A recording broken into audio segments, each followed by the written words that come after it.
Bienvenue à cette autre édition du Leader de la Semaine. Comme d'habitude, on va aller à la rencontre d'un jeune entrepreneur africain qui a décidé d'évangéliser le continent dans le sens littéral du terme à l'exercice ultime pour un leader, l'exercice de la prise de parole en public. Monsieur Africa, comme on l'appelle, Monsieur Speaker, comme d'autres l'appellent, nous a fait le plaisir d'être notre invité ce jour. Allons le découvrir à travers cet élément et on se retrouve juste après avec lui pour un petit entretien très intéressant. À tout de suite.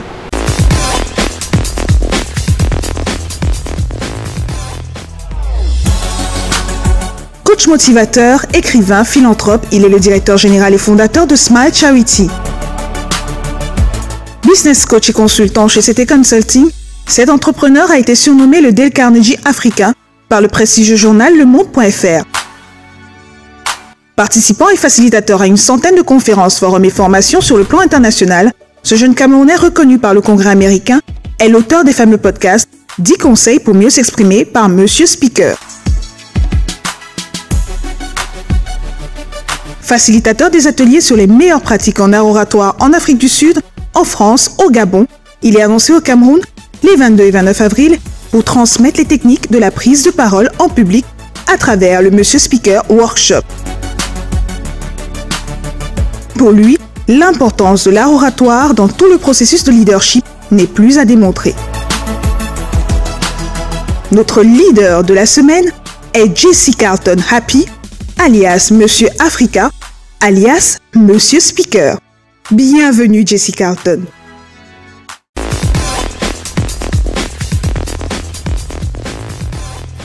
Bonjour Jesse. Bonjour. Bienvenue sur le Leader de la Semaine. Merci. Mon nom complet, c'est Happy Ndongo, Jesse Carlton. Je suis né en 1992, le 1er août. J'ai fréquenté d'abord à Yaoundé, à maternelle, primaire, et ensuite on est venu à Douala, là où j'ai fait la deuxième partie du primaire. Ensuite je suis allé au collège à Boya. Et puis j'ai eu mon bac à Douala en 2009. Et puis je suis en Afrique du Sud pour mes études et je suis rentré en 2013. Je suis l'aîné d'une fratrie de 5 enfants et le fait d'être l'aîné m'a mis une certaine pression parce que j'étais l'aîné et je suis aussi le premier, on va dire, le garçon à mon père, le premier garçon de... Mon grand-père en fait n'a pas eu de garçon. Donc je suis des filles, donc j'étais un peu le premier garçon. Donc ce qui fait que il y avait quand même une certaine pression du côté de maman et de papa, donc c'était déjà ça en termes de responsabilité. Maintenant, en termes de la prise de parole en public, naturellement, qui dit responsabilité, il faut pouvoir exprimer où est-ce qu'on veut, ce qu'on aimerait dire, ce qu'on pense, où est-ce qu'on va amener les gens. Donc je ne vais pas dire que ça a développé la prise de parole en public, ça a surtout développé le courage. Le courage en moi, la volonté, on ne naît pas forcément entre guillemets grand orateur, mais on apprend, on a l'écrition, mais la volonté de vouloir se surpasser m'a donc poussé à être courageux, à être curieux, à chercher, et puis bon voilà, ça, le reste s'est développé donc en cours de chemin. La passion pour le basketball, bon, on nous a toujours dit que les filles aimaient les basketteurs, donc du coup, j'avoue quand même que ça a dû influencer le choix au collège. Mais avec le temps, bon, on s'est rendu compte qu'il ne suffisait pas simplement de mettre des gros shorts et tout cela. Mais bon, au-delà de ça, ma mère a joué au basket au collège. Elle m'a toujours dit que je devrais jouer au basket. À un moment, tout jeune Camerounais a joué au foot, fille comme garçon. Bon, après, le foot, c'était un peu compliqué parce que j'étais à l'internat, à Boya. Et on va dire, entre guillemets, les anglophones avaient monopolisé le foot. Donc à un moment, les francophones, eux, le basket, parce que c'est plus Frenchy, c'est plus machin. Donc c'est comme ça que je me suis orienté vers le basket. Et je me suis dit, bon, je vais créer une fondation qui sera principalement le pont entre les généreux, comme on dit souvent, et les nécessiteux. Maintenant, le généreux et les nécessiteux, c'est pas forcément quelqu'un, c'est pas une catégorie de personnes. Je pense que, et nous pensons tous à la fondation, que on est tous une pièce du puzzle, c'est-à-dire à un moment ou à un autre, tout le monde est dans le besoin. C'est-à-dire, peu importe si tu as tout l'argent du monde, à un moment tu as besoin d'une glace, à un moment tu as besoin de travailler avec quelqu'un, tu as même le besoin d'offrir quelque chose est un besoin. Et de l'autre côté, il y a quelqu'un qui a également besoin de donner Du coup, la vie c'est ça, c'est pouvoir partager, pouvoir être un pont à chaque fois que l'un et l'autre est dans le besoin. Donc c'est de là qu'est partie la fondation.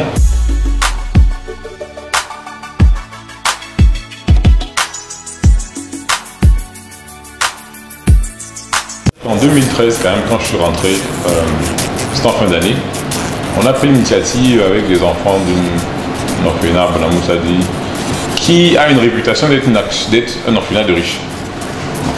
Donc on est sorti avec les enfants, on est allé au rond-point 4e, mais on a été surpris quand même de constater, les enfants qui l'ont dit eux-mêmes, que c'était la deuxième fois qu'ils sortaient de l'année. On était en fin 2015, en 2013, pardon. Et donc je me dis, on pense qu'ils sont riches. Tout comme on pense que beaucoup de personnes ont beaucoup d'argent, tout simplement parce qu'ils roulent dans une voiture ou bien. Mais des petites choses comme ça qu'ils n'arrivent pas à avoir accès parce que bon, quand on regarde l'orphelinat, on se contente de déposer les sacs de riz et il reste là-bas. Ce qui est bien, mais il reste là-bas. Et ça parmi d'autres choses.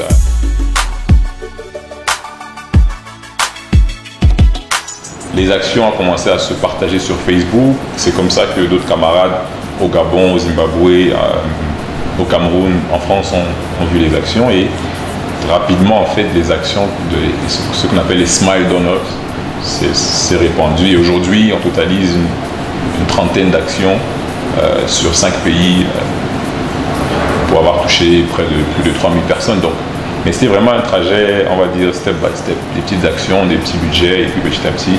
Aujourd'hui, on fait des choses qui sont relativement plus importantes. L'action la plus récente qui a été d'une envergure relativement importante quand même, c'était Smile for Peace. On est allé au nord, à l'extrême nord, en période de guerre pour porter secours aux victimes de Boko Haram.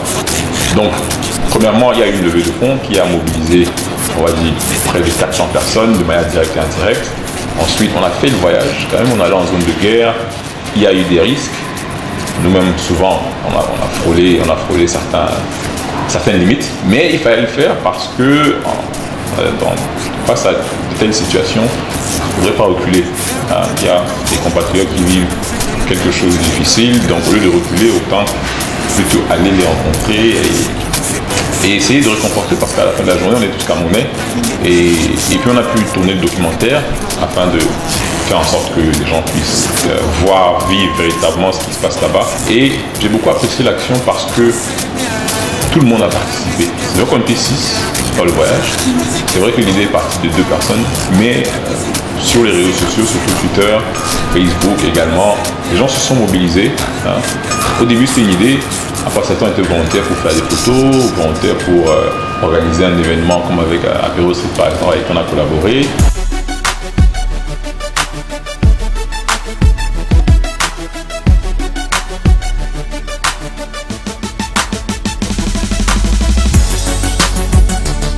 Smile Charity est une association relativement ouverte, c'est-à-dire on n'a pas de réunion forcément tous les mois, on n'a pas de cotisation mensuelle, on est relativement pas structuré comme les autres.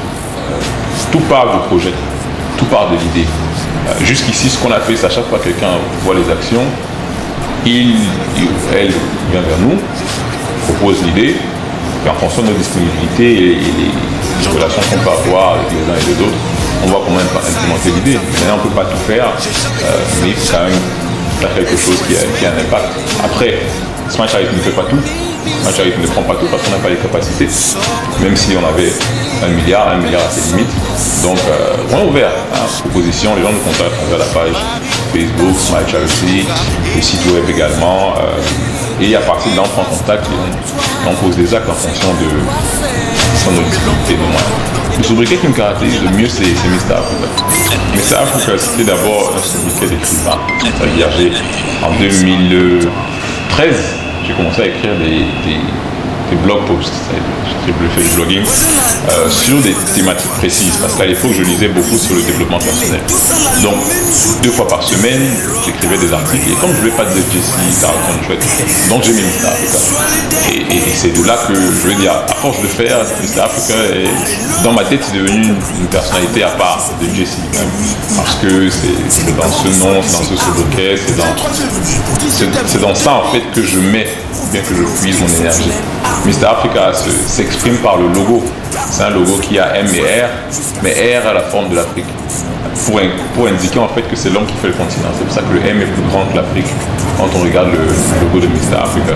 À l'époque des colons, Mr Africa c'était un Français à l'Élysée. Donc je me suis dit, pourquoi est-ce que ça serait un étranger qui porterait ce sobriquet-là? Donc on va appeler ça une certaine réappropriation du terme. Mais au-delà de ça, c'est Mr Africa, au-delà d'un sobriquet personnel, c'est davantage, moi je vois ça comme une marque, une manière de penser. Hein, que nous sommes tous une pièce du puzzle, et puis ce qu'il y a de particulier dans un puzzle, c'est que aucune pièce n'est inutile, donc tout le monde joue un rôle. Et puis tout ça, cette manière de penser donc se décline à travers les actions comme Mr Speaker, qui est un workshop.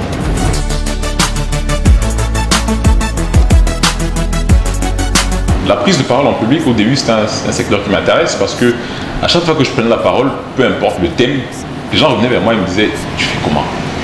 Je fais comment parler en public ?» Peu importe ce que je disais, c'est-à-dire on pouvait parler de mille et une choses. Lui, les gens revenaient sur la prise de parole en public. Donc ça, j'ai commencé à me dire « Bon, c'est une opportunité, ça va être intéressant. » Et puis, avec le temps, ça a commencé à m'inquiéter. Ça a commencé à m'inquiéter parce que la prise de parole en public a plusieurs implications, sinon plusieurs conséquences. Je décide de lancer Mr Speaker Workshop pour résoudre ce problème qui m'inquiétait profondément parce que si on n'arrive pas à s'exprimer, on n'arrive pas à construire une entreprise, on ne peut pas fonder une famille, ni même construire et maintenir une famille ensemble. Je connais des familles qui se divisent simplement parce que les gens n'arrivent pas à s'exprimer. C'est-à-dire, je dis A, mais en fait, je voulais dire C, D, et ainsi de suite. Donc, c'est d'abord ça, d'abord de là que part Mr Speaker Workshop. Maintenant, le format Mr Speaker Workshop, c'est des ateliers.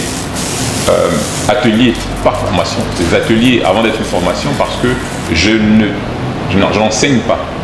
Les gens qui participent au Mr Speaker Workshop, comme les directeurs généraux, les entrepreneurs ou les juristes qui étaient à Paris, à l'édition de Paris, ils ont déjà eu à prendre la parole en public. Donc, ils savent ce que c'est. Mais l'atelier est là pour, on va dire, structurer quelque chose qu'on a l'impression qui vient naturellement. Donc, si on ne comprend pas pourquoi est-ce qu'on parle de certaine manière, comment est-ce qu'on parle de certaine manière, on a du mal à améliorer. Comme on dit en anglais, you cannot improve what you don't measure. Du coup, le but du Mr Speaker Workshop, c'est de passer en revue d'abord les principes. Que j'ai simplifié en 10 principes de la prise de parole en public et d'échanger sur ces différents principes-là. Pendant l'atelier, on revient beaucoup sur les gens qu'on considère comme les grands orateurs, Obama, Clinton, Kagame, et ainsi de suite.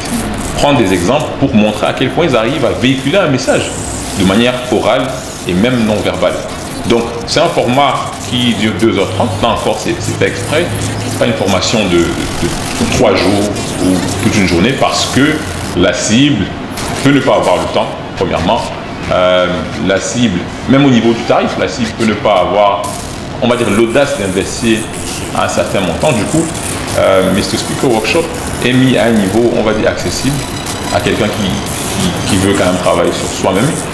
Et c'est aussi l'opportunité pour rencontrer et échanger avec d'autres personnes qui, on va dire, sont relativement au même niveau socio-professionnel dans la vie. Et du coup, maintenant, la tournée, pourquoi la tournée? Parce que, on va dire qu'il y a la cible un peu partout. La prise de parole en public et le leadership, ça va un peu ensemble. On peut pouvoir prendre la parole en public sans vouloir ou bien sans forcément incarner une position de leadership, mais au moins quand on exprime quelque chose, c'est clair qu'on aimerait que les gens aillent dans cette direction. Donc ça, c'est déjà le leadership. Maintenant, à quel point est-ce qu'on est conscient? C'est pour ça en fait que je fais ce que je fais, parce que il y a un certain niveau de... On est au courant de l'importance, mais est-ce qu'on comprend vraiment, est-ce qu'on prend conscience de l'impact que ça peut avoir quand on n'assume pas totalement et complètement un rôle qu'on a dans une entreprise, dans une famille? Peut-être pas. Maintenant, après, ça peut ne pas être volontaire. Maintenant, après, peut-être qu'on a d'autres priorités. Je ne juge pas, je ne condamne pas, mais je pense qu'il y a énormément de travail à faire. Hein. On a un pays à construire. Si le pays est dans l'état dans lequel il est, c'est parce qu'il y a des trucs à faire. Et avec le temps, ça va aller.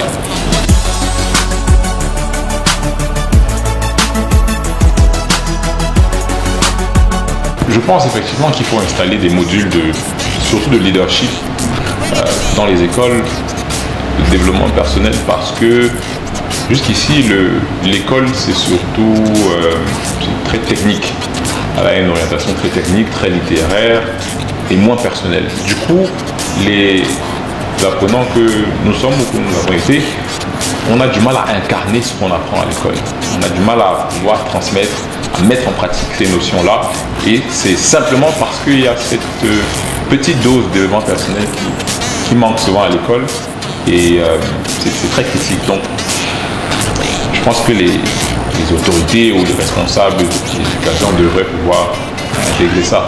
Maintenant, à mon niveau, bon, moi j'ai une offre que je fais déjà que j'ai déjà eu à faire, que je continue à faire dans 2 ou 3 institutions secondaires, quelquefois universitaires. Mais bon, c'est ce que je peux faire à mon niveau. Maintenant, il y a quand même beaucoup plus à faire en termes de développement personnel sur le Cameroun. Déjà, les pays en Afrique, j'en ai visité que 2, Cameroun et Afrique du Sud. Mais le Rwanda m'a beaucoup marqué. Le président Kagame, c'est à mon avis, un grand visionnaire. Et j'ai une phrase que j'aime bien répéter, c'est « We have a continent to build ». Et le premier mot de cette phrase qui est « oui », je l'ai pris de Kagame. Kagame dit dans le « oui », il y a toi et il y a moi. Du coup, quand on dit « nous », à chaque fois, ça m'inclut et ça prend en compte le voisin. Et quand tu vois ce qu'ils ont pu traverser et comment ils ont pu construire le pays, le Rwanda, c'est un pays qui m'impressionne et qui m'inspire beaucoup. J'ai eu à écouter, à croiser le président Kagame il y a 2 ans à New York, et très humble, très simple, rempli de sagesse, j'admire beaucoup. L'Afrique du Sud aussi, la culture, ils ont traversé une période difficile. Je pense que leur histoire a forgé un peu la personnalité du pays, avec d'énormes qualités, avec des défauts. Mais ce que j'admire beaucoup en Afrique du Sud, c'est qu'ils ont conservé quand même la culture. Ils ont 11 langues officielles, donc il y a des langues africaines dans leur langue officielle. Dans l'hymne national, il y a 9 langues dans l'hymne national. C'est pas une version 1 et une version 1. Un pays que j'apprécie beaucoup, le Sud-Africain même est quelqu'un de très courtois, très ouvert, très sympathique, très blagueur. Et tout ça en fait, ça a fait de moi quand même. J'ai beaucoup appris de ce pays, m'a beaucoup ouvert l'esprit. Et aujourd'hui, ça m'aide quand même dans le développement d'autres choses.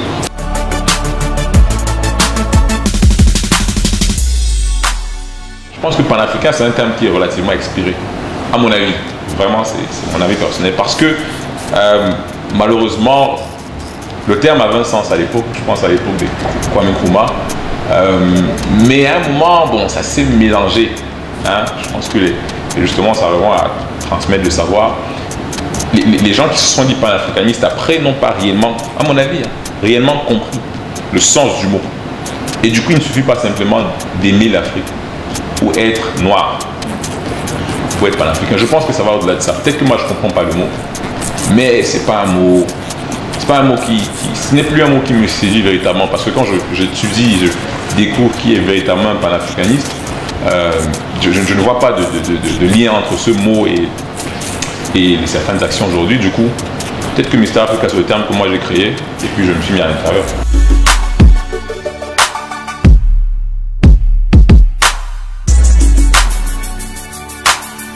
Quelles sont les valeurs que Mister Africa souhaite véhiculer? C'est le partage. Je pense que le problème de l'Afrique, ce n'est pas qu'on manque des choses, rien à voir. Je pense qu'on est en abondance, et je pense que le problème, c'est justement qu'il y en a trop et qu'on n'arrive pas à gérer. Et à un certain degré, c'est ça la pauvreté. Ce n'est pas de manquer quelque chose, mais c'est de ne pas savoir gérer ce qu'on a. Parce que personne n'a tout, sinon on serait Dieu. Donc tout le monde a quelque chose qui représente en fait quelque chose en plus, on va dire, par rapport à l'autre. Comme les Ivoiriens disent, c'est par rapport. Et notre pauvreté vient du fait qu'on n'arrive pas à prendre conscience en fait des bénédictions qu'on a, et bien évidemment on n'arrive pas à transmettre ou à partager ces bénédictions-là. Celui qui a 1 million se dit c'est pas assez, et il a du mal à partager. Celui qui a 100 francs dit la même chose. à the end of the day, si tout le monde donne, tout le monde recevra. Donc moi je crois beaucoup, et à travers la fondation, à travers des actions, c'est tout ce que j'essaie de partager. Pour réussir dans un projet de mon expérience et de ce que j'ai pu lire, c'est d'abord de prendre conscience. Prendre conscience d'abord de l'atout qu'on peut avoir, du rôle qu'on peut jouer, de la solution qu'on peut être. On n'invente pas réellement une solution. Je pense qu'on a tous une solution en nous et il faut développer cette solution-là. Donc ça commence d'abord par la prise de conscience. Ne pas dire j'ai une idée mais j'ai pas l'argent. J'ai une idée mais si j'étais à Douala ou si j'étais à Paris. Non, rien à voir. Je pense qu'il faut d'abord prendre conscience de ce qu'on a et la volonté de grandir. La volonté et surtout l'humilité d'apprendre à chaque fois. En tout cas, c'est ce qui m'a aidé, et ce que j'ai quand même lu d'un certain nombre de personnes, c'est ce qui les a permis d'évoluer. Donc, comme j'ai dit, prendre conscience. Ensuite, la volonté d'apprendre et l'humilité à chaque fois de pouvoir se dire on n'est jamais vraiment très loin, on n'est jamais vraiment le meilleur, même si on l'est aujourd'hui, on peut être le dernier demain. Et le fait de prendre conscience te permet d'être utile, te permet d'être confiant à chaque fois que tu fais un pas. Le fait d'être humble fait en sorte que les gens viennent spontanément vers toi, sont prêts à t'aider dans ton projet. Et la volonté d'apprendre fait en sorte qu'à chaque fois, tu peux te surpasser. Parce que au-delà du vœu, il faut une volonté, c'est-à-dire qu'il faut des actions qui démontrent clairement l'impact que tu souhaites avoir. Et par rapport aux efforts que tu mènes, on va dire même la nature de l'écosystème va dans mon sens. The first time I met Mr. Quayman, he wrote me a letter and he said, "You are an inspiration." He said it to me, 22-year-old. I was surprised. I just gave a conference in Paris 2 weeks ago, and this guy called Al-Fadid, he's among the 50 most influential people in Africa. And after my speech, he walked up to me and he said, "You are an inspiration." Un jeune qui abandonne les études pour se lancer dans l'entrepreneuriat, je vais lui dire de ne pas abandonner les études. Étudier, il faut toujours étudier au quotidien. Après, on ne peut pas aller à l'école de manière indéfinie, mais on étudie tous les jours pour entreprendre. L'une des premières motivational talks que j'ai donné à Boya, à l'Université catholique, j'avais dit il faut prendre le temps d'apprendre pour entreprendre. Et ça, c'est un travail quotidien, c'est un cycle de vie. Et tout le monde peut entreprendre, mais il faut juste pouvoir avoir la volonté et l'humilité de toujours apprendre. Est-ce que Jessie Carlton est un cœur à prendre? Bon, Jessie Carlton a un grand cœur. Une partie du cœur est prise par la famille, une partie du cœur est prise par une dame, une autre partie du cœur est prise par le reste du monde, on va dire. Mais bon, il a un grand cœur, un cœur qui est ouvert à tous. Les personnes qui partagent mon quotidien, je passe beaucoup de temps avec ma famille, ma mère, mon petit frère, mes soeurs, énormément de temps avec eux. On a été quand même séparés un petit moment parce qu'à un moment, mes petits frères étaient en France. Moi, j'étais en Afrique du Sud. Ils sont revenus au Cameroun, j'étais encore en Afrique du Sud. Ma mère a travaillé hors de Douala. Donc maintenant, on est quand même très proches les uns les autres. Bon, c'est vrai que j'ai une ou deux, mes soeurs quand même sont un peu éloignées.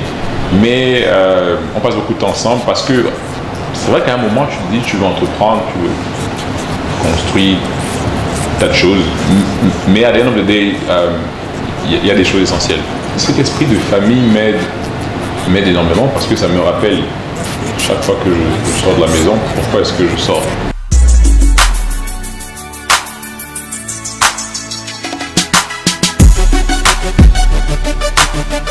L'objectif visé avec le Mr. Speaker Workshop,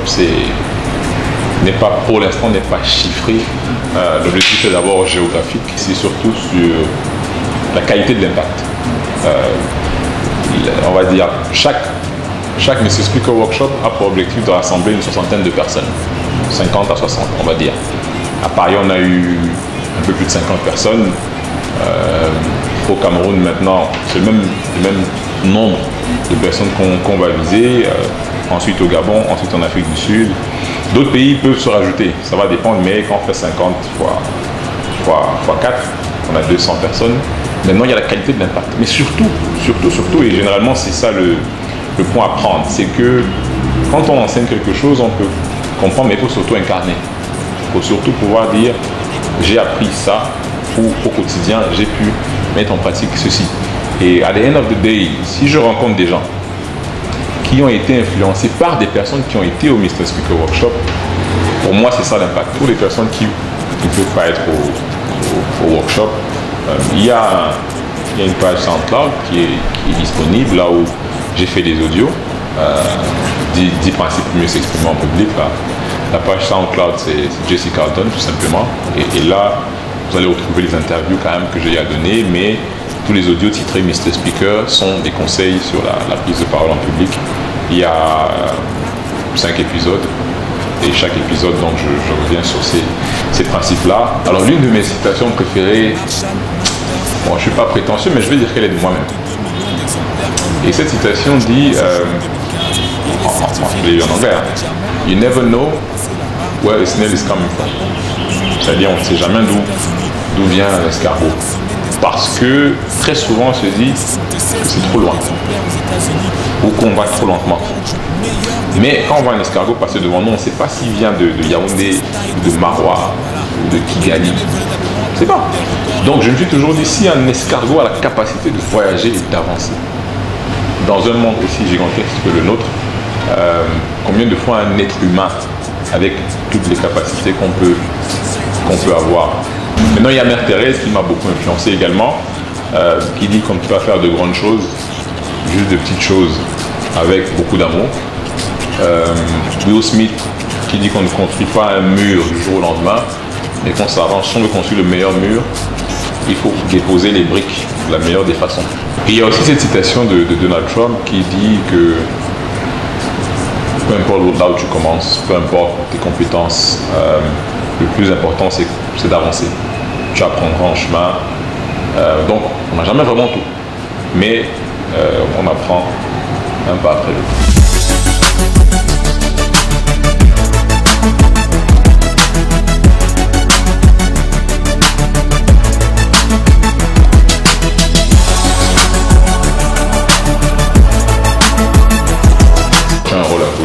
Dans ta famille, dans ton entreprise, dans ta société. Donc tu as déjà un rôle à jouer par obligation. Maintenant, quel rôle, comment est-ce que tu souhaites orienter ce rôle? Là est la question. Être leader, c'est d'abord être conscient du rôle qu'on a à jouer dans la société.